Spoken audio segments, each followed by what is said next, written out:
All rules start tomorrow. I'm never going to have another bite of cake again. I'm never going to light another cigarette. I'm never going to let sugar even cross my lips, let alone a carb. Nothing. I am living a pious, vegan life starting tomorrow. How long do you think that's going to last, right? And the worst part is that the cravings are so huge because you've been programming yourself to eat this way and training your body that like to send off those hunger hormones and just to send out all these cravings because you've been living this lifestyle. It's all about habits. Well, that's exactly what happened. I made it till Monday after dinner, and I think I had one of my usual bowls of crapola. I don't know. I was probably mainlining the peanut butter and the jam. I like to do that. Just dip a spoon in one and then dip it in the other and then lick them off the spoon. Like it's embarrassing. I can't believe I just admitted that. It used to be worse though. It used to be like straight up get in the car and go buy $40 to $80 worth of chocolate and chips, and that would get you through the whole week. And when that was gone, you'd get more. Yeah, I had some kind of a snack on Monday night, and last night I think I did the same. So it's, I'm always like, I'm eating like a pious monk during the day. It's so good, the exercise. But then after dinner, oh my God, it's way different. You're just rooting through the pantry, through the shelving. You're raiding your kid's closet. You're like, I know that you got an Easter egg in here. Where's that Easter bunny? I saw it. It's and I've done all those embarrassing things. It's horrible. Chocolate, it's an addiction, But it's not just the chocolate. It's the sugar and the salt. Anyway, I wasn't bad both days, but I think I snacked at the nighttime, and all in all, it wasn't even that bad. But I certainly haven't been 100% good, but I've been doing my best. And look, I haven't fallen completely off the wagon, but I haven't kept up to exactly the standard I want it to be. And that's why every single day is just another day. You try your best. And so far today, we're doing okay. But I will say, today, this is Wednesday now, so we're halfway through the week. It's 3:00 in the afternoon. I finally got a moment to myself. I want to just kind of bang out this intro for this week's podcast, I guess, because the second half is Big Sexy Hooks, and I've already released it, and I'll get into that. But here we are, 3:00 in the afternoon, and that is not a coffee that I am drinking. It's just one. It's just one. And then I've got to get into the kitchen and start cooking dinner shortly, so this is it. This was my little reward to myself. Both kids stayed home today, both of them sick. And you thought you had plans? This is Life talking to me. Life said, you thought you had plans? You thought you were going to get this done and get these off your to-do list and do this and that? No, you're not. You are going to take your children to a little park for a little bit of a walk in the sunshine and then bring them home and cook them a big hearty lunch and look after them and put them down for a nap.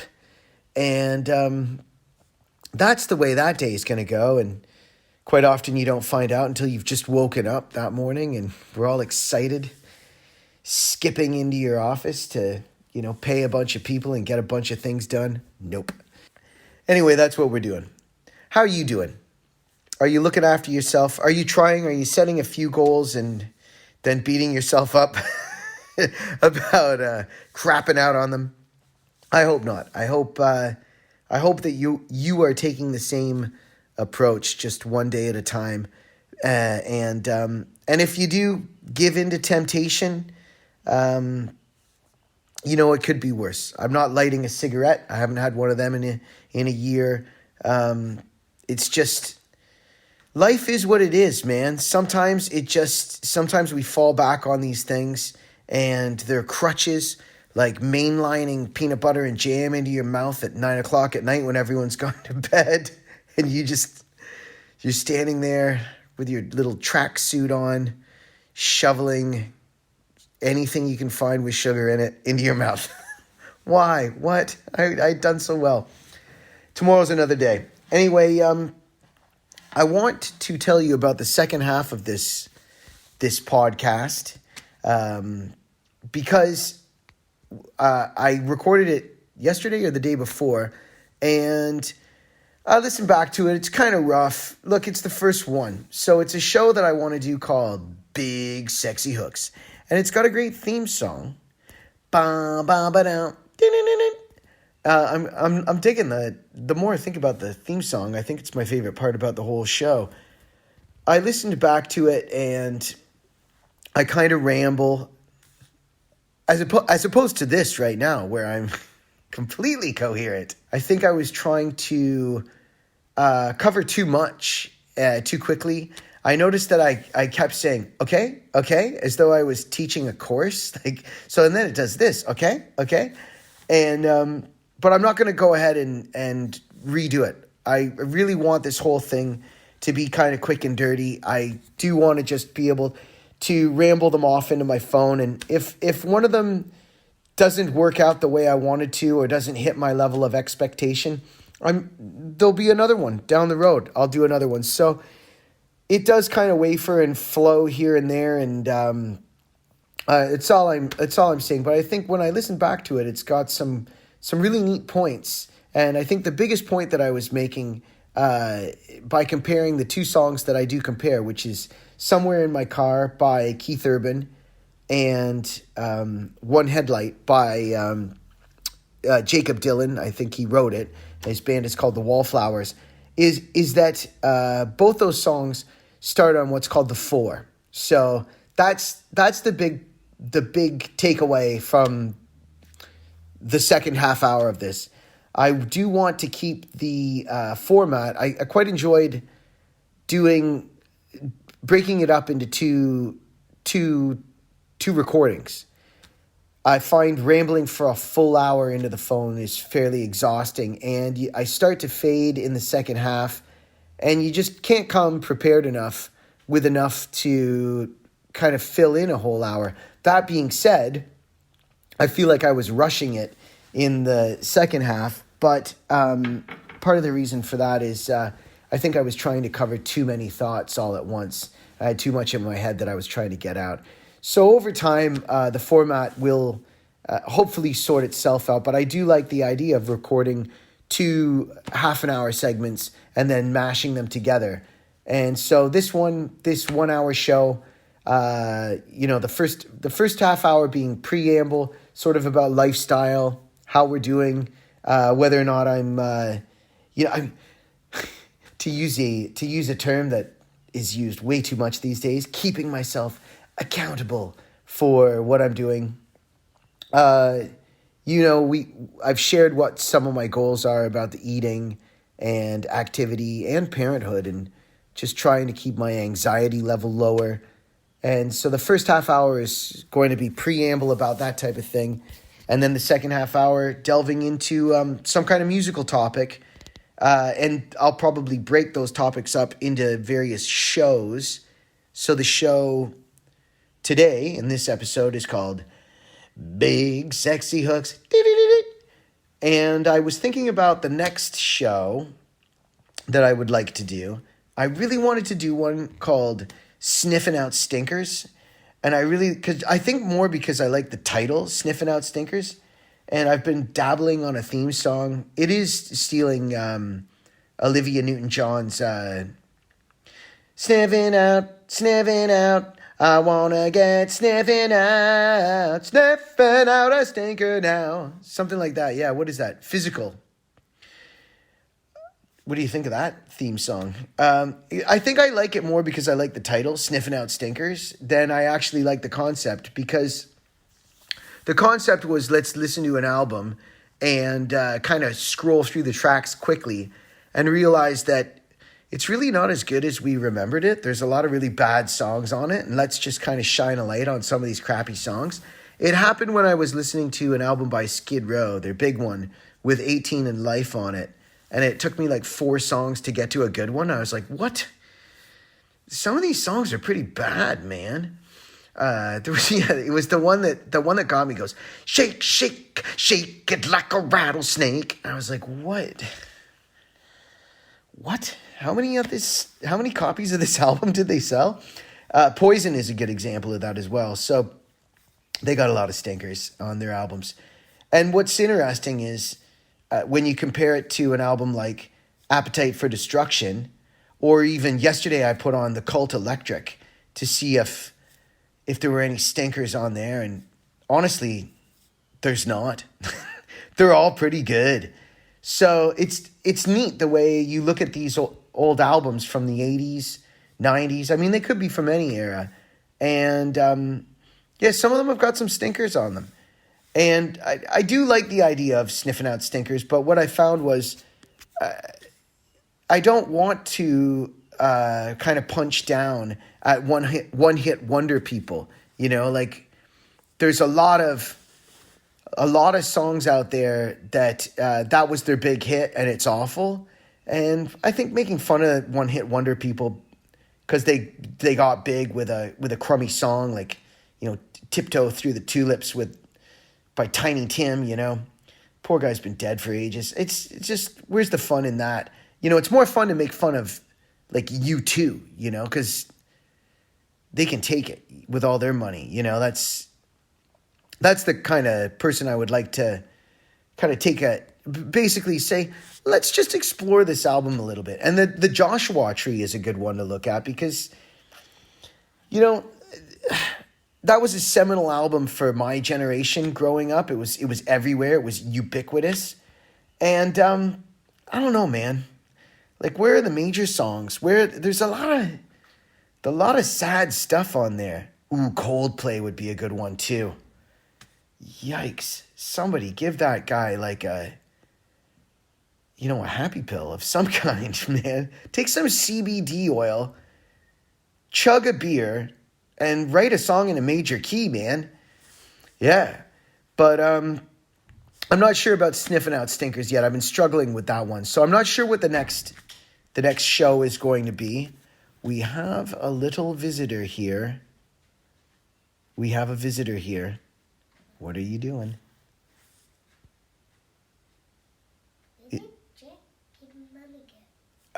They've gone out for a little bit. Just a second, please. All right. I have a visitor. It seems that the movie that we put on is over. It's now time to make a snack. And I'll leave it at this. We've got I do have a lot of ideas for other shows. And Sniffing Out Stinkers isn't the only one. There's a few more ideas.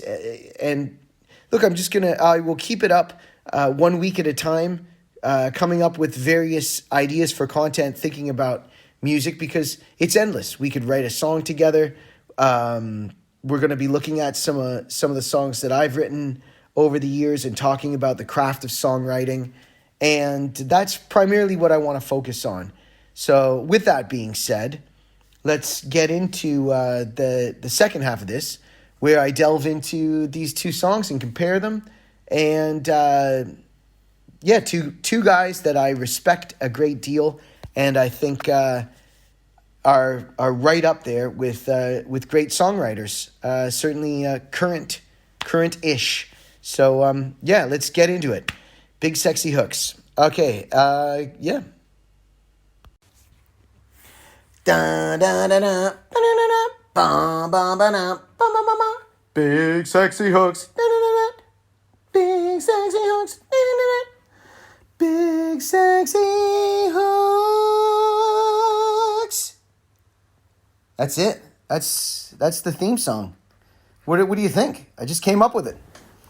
You gotta love the old mountain bike ride for coming up with crap like that.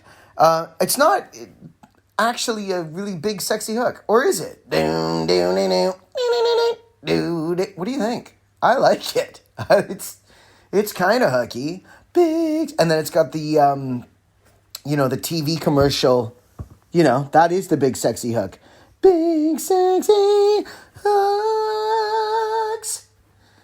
All of my music comes back to the theme song for WKRP in Cincinnati, the first one. That era, when I first started learning, well, I became addicted to TV, and that was one of my favorite shows, right? Baby, if you ever wondered. And then, of course, the song at the end. The first song is kind of like about Andy Travis, right? Who's the program director, and he shows up. And I think, did he even sing it? It's kind of about him anyway.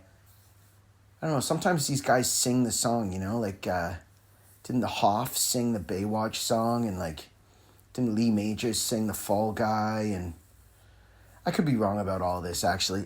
I think I am. And then, and that last song at the end is kind of more like it's Johnny Fever, though. Where to pop that up, I got to do that one for a big sexy hook. What is with that song? I'll put that in my notes later. All right, so look, how you doing? I want to get to this. This is the first episode of Big Sexy Hooks. Big Sexy Hooks. And we're going to talk about, in this show, we talk about drugs, daughters. No, we're going to talk about big sexy hooks. You know, what puts them to that level. Now, I understand that Rick Beato has a thing called What Makes This Song Great. And that's fine. I'm not going to deep dive like that guy. Have you ever watched a full Rick Beato video? Even his Instagram videos, I am like he loses me. They're amazing. He deserves the following he gets. The level that he is at in terms of study and mixolydian and Dionian scales, and I'm like, Rick, I'm gone. And I've been playing music for 30 years, and Rick is like so far above my level. I'm doing this for somebody who doesn't play music. I'm just discussing music with someone who's maybe not so much a musician, but just a music lover. Now, in this, I will talk about chords in terms of 1, 4, 5, okay, the minor 6 and the 7th. That's about as technical as I want to get. And all I'm saying when I say that is that you got to remember or just understand that in song structure, no matter what musical key a song is in, you've got about 6 chords. And basically all pop music that you're going to hear, country pop, everything, is kind of built out of about 6 chords. And the best ones are with the 1, the 4, and the 5, because those are your happy chords. So 1, 4, 5 is ba ba bum, bum bum bum bum, dun dun da da da. I think you've heard that before. That's the happy chord. And then if you want to cheat, you bring in the minor. The minor 6 is the sad one. Da da da da da is something to be. Ba do boo ba do boo boo boo boo ba do. Okay, and we've taken a trip to Ireland. Oh yeah, oh matey. And then we're gonna get happy, happy, happy, happy, happy, happy. And big sexy hooks. My theme song is in a minor. Boom, boom, ba-dum. Boom, boom, ba-dum. And then it resolves on a happy. Big sexy hooks. So you got major or minor. Major's happy. Minor is sad. It's easy to write a rockin' song in a minor key. Minor rocks hard. And I feel like minor is a bit of a cheat code. It's harder to write a great song that's deep, has listenability, isn't corny, and sounds great, and is in a major key. That is harder. Minor key is a bit of a cheat code. You're already getting kind of bonus points for being in a minor key. Hotel California, Sultans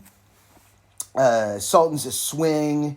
There's a lot of rockin' minor songs. And then to make it rockin' and in a major key is a bit tougher. For now, let's get straight into it. We're talking about 2 songs today. I've already picked them. And they are Keith Urban's, what the heck is it called? In My Car. Is that what it's called? Somewhere in My Car. Okay? And it's off his, I'm not sure, like 2016 album. And I'm going to get into my thoughts on Keith Urban and why I chose Somewhere in My Car by Keith Urban. And also this, I'm comparing it to a Wallflowers song called One Headlight. And Wallflowers is Jacob Dylan's band, Bob Dylan's son. And I'm not always going to do two songs. I'm not sure how I'm going to do it. This is the first one. This is the very first episode of Big Sexy Hooks. But I'm excited. And so let's get straight into it. Why did I pick these two songs? Well, I really like Keith Urban. Somebody has put a lot of money into Keith Urban's career. It's very interesting. Let's start with a little ramble about good old Keith. First of all, I don't think Urban is his real last name. I suppose I could have had the wiki tab open, but I'm not. We don't have time for that, okay? I'm just rambling with a cup of coffee and a guitar and a phone in front of me, okay? So the first thing I know about Keith Urban is that his name is Keith Urban. I'm not sure. I don't know what it is. Wally Walchuk. Who knows? But I do know this. He's from a place north of here in the Northland of New Zealand called Whangamata? Oh, crap. Whangarei, I think it's called. I'm pretty sure it's Whangarei. Anyway, it's up north. It's the bigger city up north. But that being said, that it's not a big city compared to a place in like Asia, like China or any Asian city. Anyway, he's a Kiwi guy, okay? And everybody thinks he's American, but he's done one of those Russell Crowe type, Kiwi type moves where he's infiltrated, he's snuck over there, and he's become one of them.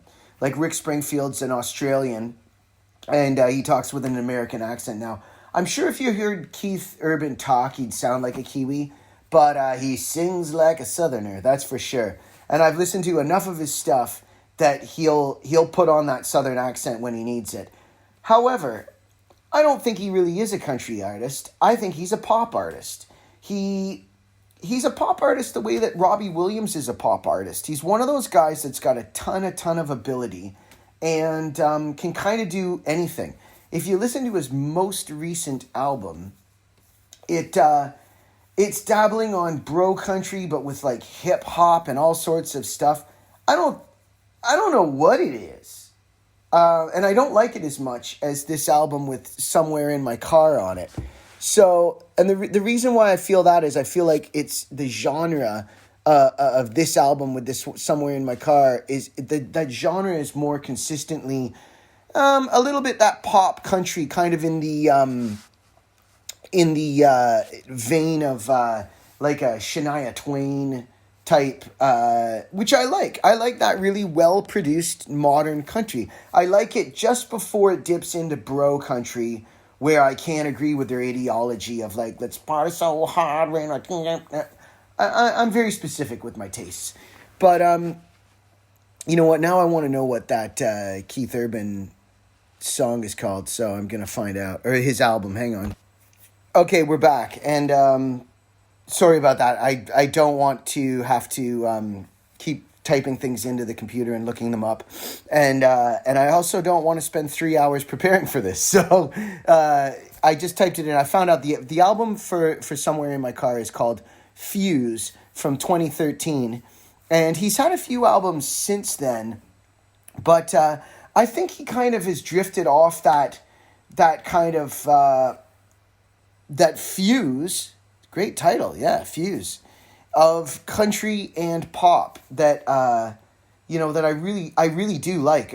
Dixie Chicks, Lady Antebellum, now they're called Lady A, and Dixie Chicks are now called The Chicks. They canceled themselves, and who else? Shania Twain, Love.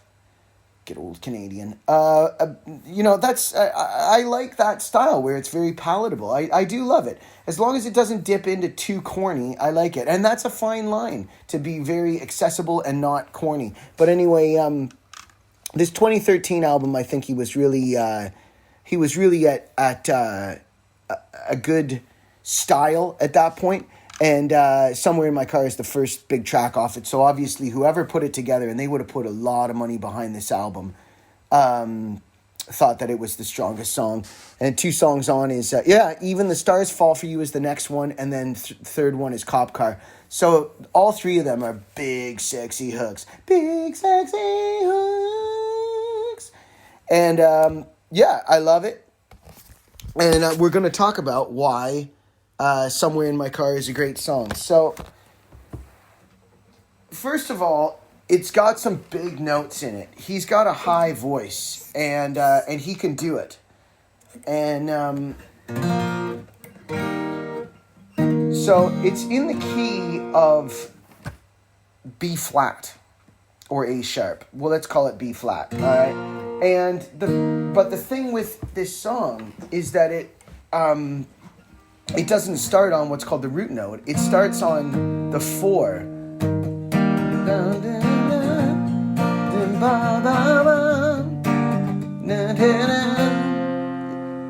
Those are the chords. Now, by the way, I don't want to get done for copyright claim on all this stuff. This is as fair use as it gets, talking about and exploring music. It's totally fair use. But that being said, I know one big guitar channel on YouTube that he got a copyright claim for playing a D suspended 4th chord. So I know all about the way that their algorithm and detection matches up stuff and falsely claims videos. So who knows? Let's see where this goes. I'm going to try not to... I'm not going to play the original track, and I'm just going to talk about it from a third party. And I will play them, but I won't... I'm hoping that I can clip them short enough before it gets dinged for a claim. So that's how the song starts, right? Don't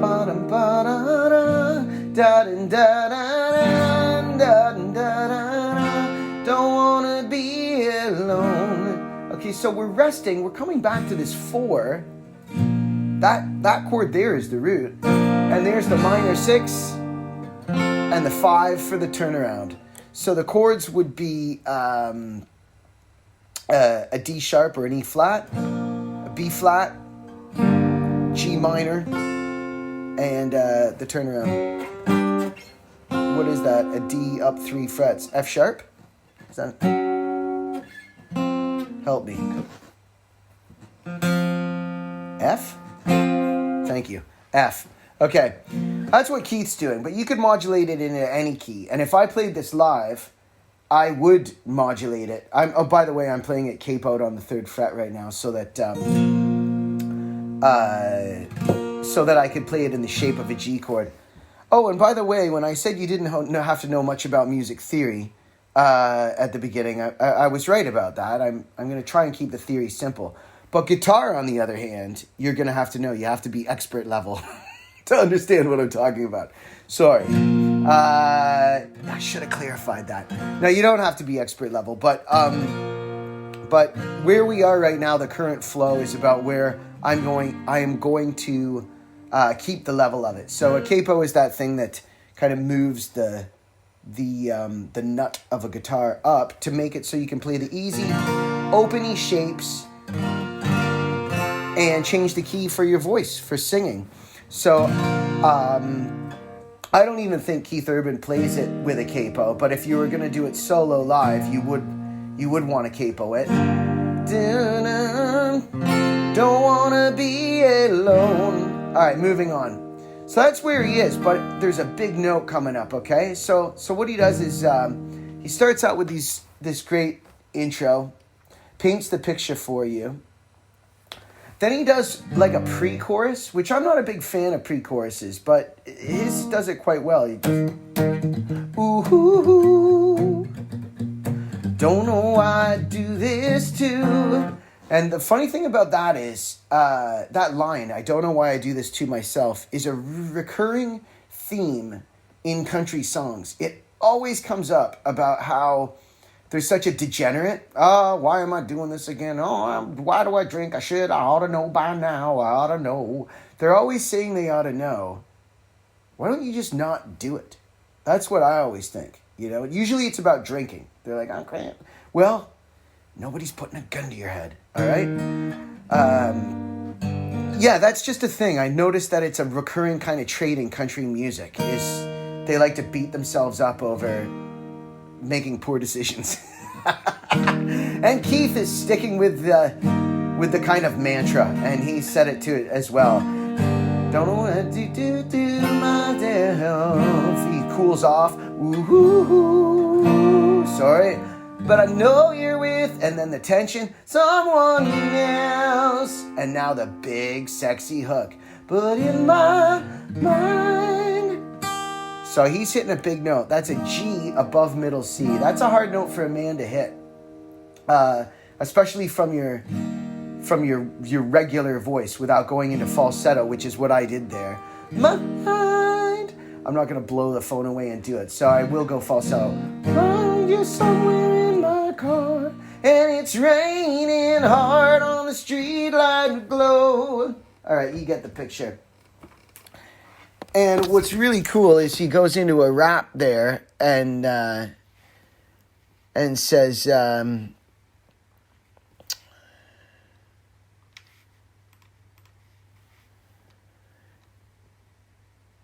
but in my mind, we're somewhere in my car, and it's raining hard on a streetlight glow. You got your lips on mine, it's gasoline on fire. I never will forget. You grabbed my shirt and pulled it over my head. Fingers sliding up and down my back, breathing hard, steaming up the glass, giving a think if I could bring you back. Whoa, whoa, ho. It's fantastic lyrics. It paints a very sexual picture. The video is sexy.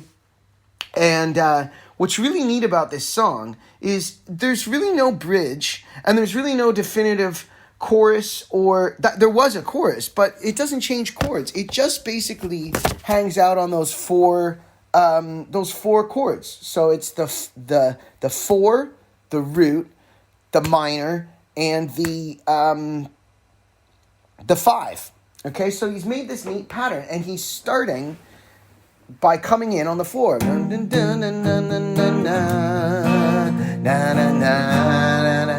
And now if it was me, because that's a big note for me, I would either move the capo down 2 frets.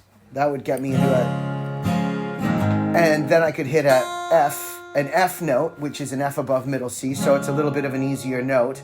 Or just play it with different chords. But let's see if... But in my mind, somewhere in my car, and it's raining hard. So yeah, I would probably be inclined to do it there. Maybe if it was 3/4 of the way through a live show night, I could probably at that point do the Keith notes, but I certainly wouldn't open up a night with it. But if I was just sitting here at 10 in the morning doing it, I've got your lips on mine. There it is. Mine, it's gasoline on fire. It's still a pretty big note, man. F above middle C. That's you heard me squeak out there. That's Pennyroyal with Pennyroyal Nirvana. Yeah, that's it. That's still F is still a big note. But anyway, Keith can do the G, and that's why Keith is the big star. There's one more thing about Keith that's that you might not know, other than he's a Kiwi. He's married to Nicole Kidman. He's 54 years young. Ex-alcoholic, from what I heard, so respect on him for that. He's really cleaned it up. People have put a ton of money behind him. Anytime Keith releases something, there's a lot of marketing that goes behind it. He's everywhere, man. He shows up on my Spotify and TV commercials down here. I mean, somebody is really trying to pump his career, that's for sure. I don't know if he's 54 either, by the way. I just was guessing. But, is that he shreds on the guitar. He shreds. Man, is he a good guitar player. And I believe he's a banjo player. The first time he came across my radar, he was plucking the banjo in his first tune. I wanna love somebody like you. Yeah, and I think that's all him on the banjo. Banjo is hard to play, man. It's hard to play it well, to do that Scruggs-style banjo, which is what he was doing with the 5-string. But he's also a wicked guitar player, so again, respect. And he burns a really neat, tasty solo in this song.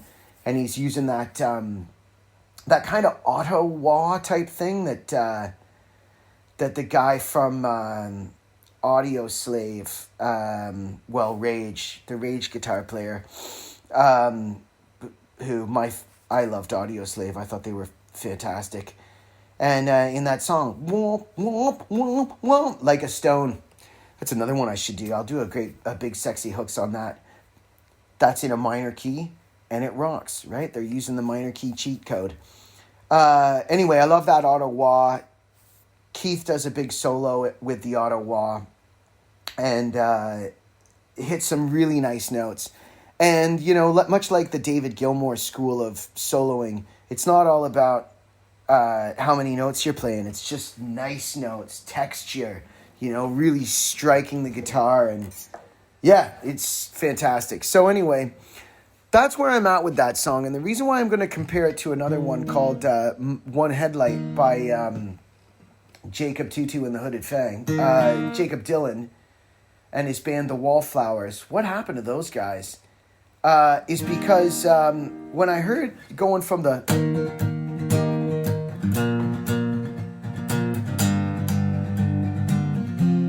Okay, those 4 chords, I was like, dun, dun, dun, dun, dun. Going from the 4 to the root. What other song does that? And I was plucking it with that little bouncy beat, which is the Barracuda. I love it, yeah.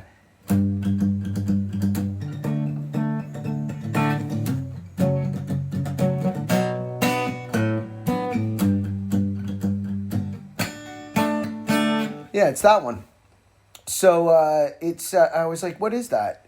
Change the key. It's One Headlight by the Wallflowers. And that one is in the key of D, but it starts on the 4, which is the G, goes to the D, and then instead of the relative minor, sorry, it's not a minor there, it's a major. So instead of going what would be a B minor chord to an A, if it was to copy the key, what Keith Urban's song does, his is a G to a D to a F sharp major to a B minor, and then it drops down to hang out on an A note and cycles through it.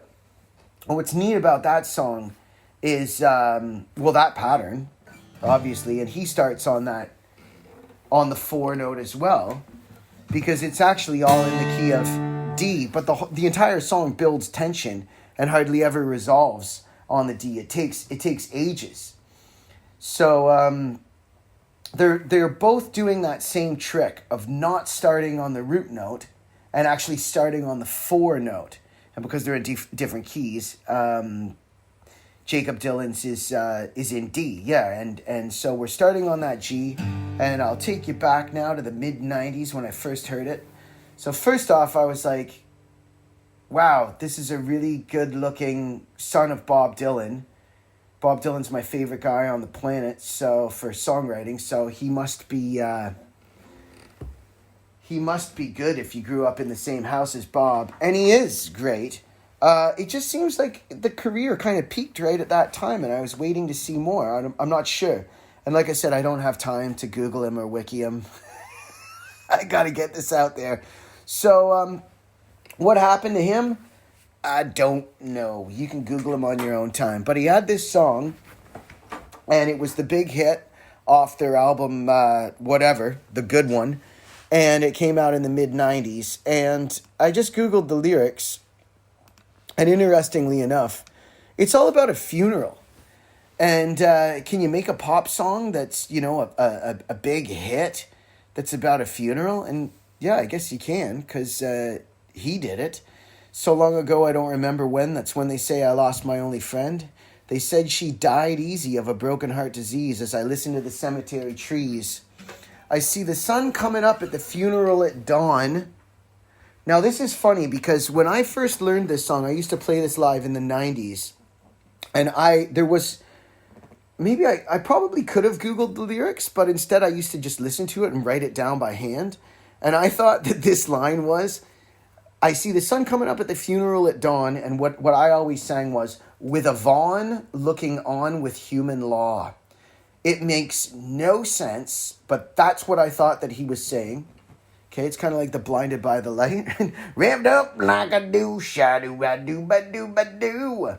I had no idea. With Yvonne. That's what I thought he said. With Yvonne, which is a woman's name, looking on with human law. I couldn't tell what he was saying. And that's what I sang. And nobody ever came up to me and said, you butchered that lyric at the second line of the second verse.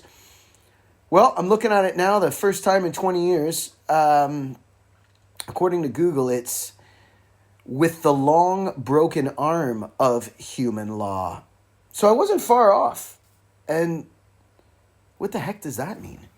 I see the sun coming up at the funeral at dawn with the long broken arm of human law.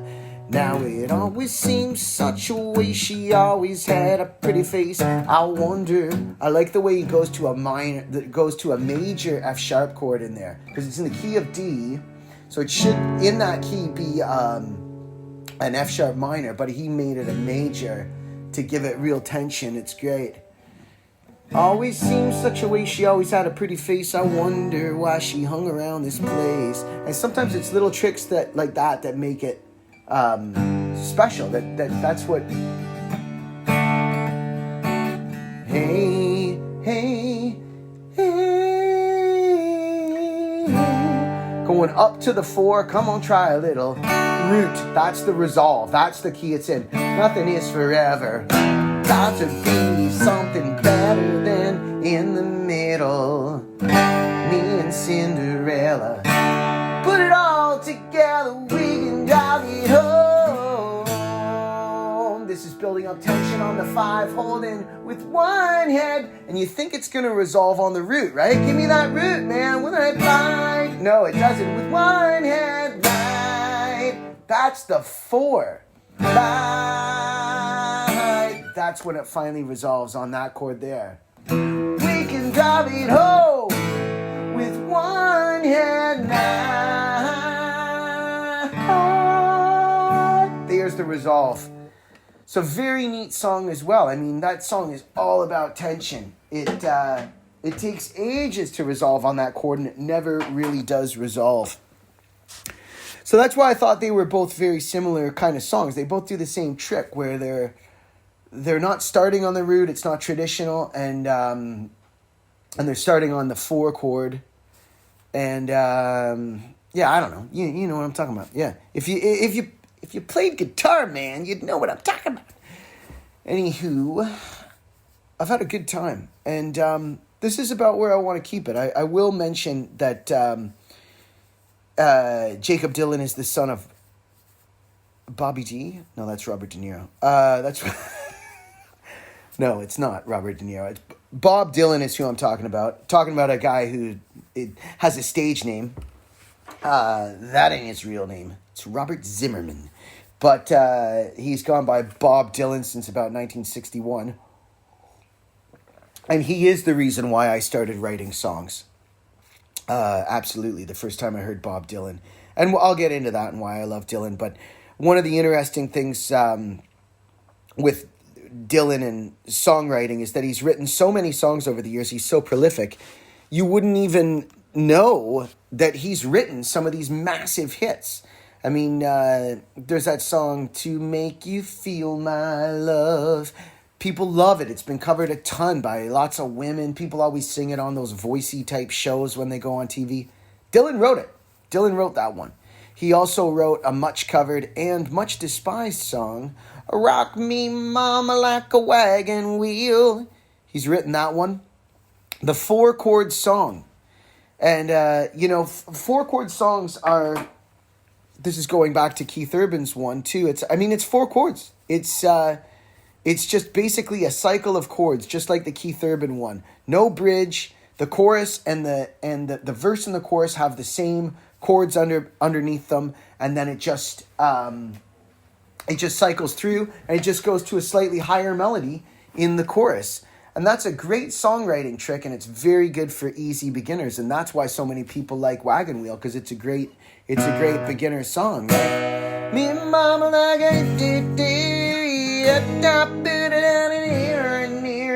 hey. Dylan wrote it. I was playing it in B there.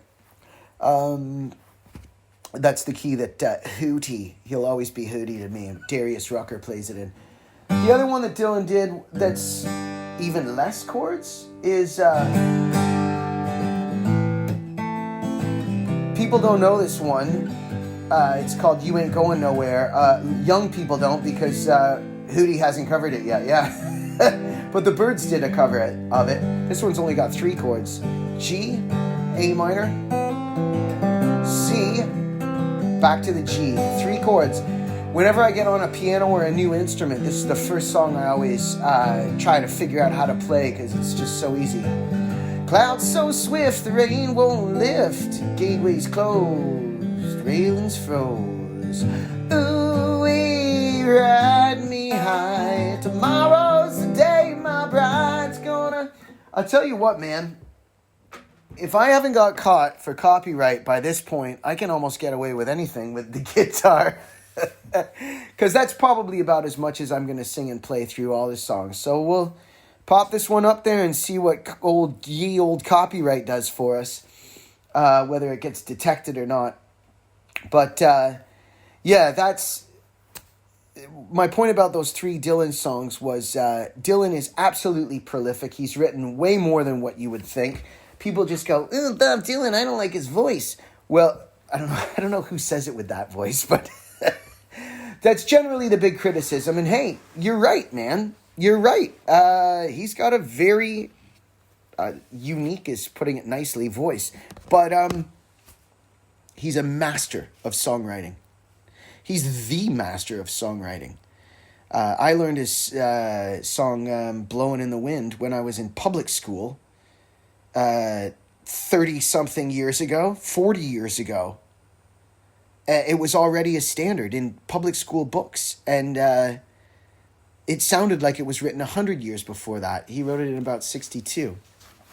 So anyway, Dylan. We'll get more about Dylan in the future, but you can imagine that his son growing up in that house is going to be a good songwriter. And, one headlight certainly proves it. And even though Jakob Dylan's career hasn't been as prolific as his dad's, that's for his own reason. Because One Headlight still stands up. It's a great song. It's indicative of those 90s songs. It's got a lot of lyrics, and it's long. And that's the way they all went back then. Yeah, I'm looking at it here there's a lot of lyrics in that song. But you ever listen to those Smash Mouth songs or... Third Eye Blind, even Hook by Blues Traveler. The amount of lyrics in all the songs of that era is crazy, man. They had to rap the third verse. Pass the test of it. I want something. They were all like that. They crammed a bunch of lyrics in, so you can't really.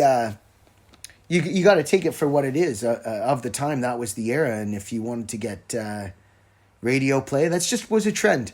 And anyway, speaking of Jakob Dylan, I do know that he did one other song that's come across my radar, and it's called "There's Gonna Be a Darkness." And the way I know that is one of my favorite bands is the Jayhawks, and the singer from that band is named Gary Louris, and they came out with an album a couple of years ago, Backroads and something. Anyway, when that album came out, it again went all over my radar thanks to Facebook and Instagram and Zuckerberg and his clever algorithms. And anyway, it was everywhere. And of course, I listened to it and I adore it. And that album there's a lot of songs on there that Gary Louris from the Jayhawks has written for other people. There's a song that he did for the Dixie Chicks on there. Called Everybody Knows, and there's this song called There's Gonna Be a Darkness. And interestingly, it's not sung by Gary Louris in the song, it's sung by the drummer of the band. And that song, There's Gonna Be a Darkness, was actually written by Jakob Dylan, other than the bridge, from what I'd heard. And it's from the TV show, or was written by Jakob Dylan for the TV show True Blood, and it's about a funeral as well. So there's 2 songs by Jakob Dylan about funerals. This one's really neat. I recommend it if you go seek it out. It's called "There's Gonna Be a Darkness," and I think it's one of the heaviest, wickedest songs. There's gonna be roses, and your picture in a frame. The women will be crying, and the men, they will whisper your name. Umbrellas will be open on a hillside of grace.